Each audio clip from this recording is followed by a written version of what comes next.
করতে তাকে সামান্য চাল ডাল দেন। এই চাল ডাল নিয়ে বয়স্ক ঠাকুমা অনেক কষ্টে যা হোক করে বাড়ি ফিরে আসেন।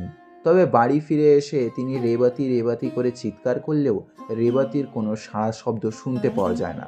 তিনি আশা করেছিলেন রেবাতিকে ডাকবেন, সেই রেবাতি এসে তার কুয়োর জল তুলে দেবে এবং সেই জল নিয়ে তিনি ভাত করে দুজন মিলে খাবেন।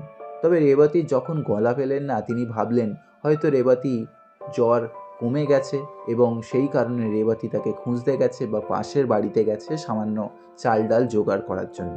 তবে এইটা কিন্তু সম্পূর্ণ পরিমাণে ভুল ছিল। বয়স্ক ঠাকুমাটি অন্ধকারের মধ্যে কোনো রকমে ঘরে যখন ঢুকতে চান, তখন রেবাতির স্নিগ্ধ ঠান্ডা শরীরটা, তার ঠান্ডা হাতটা যেন বয়স্ক ঠাকুমার গায়ে লাগে।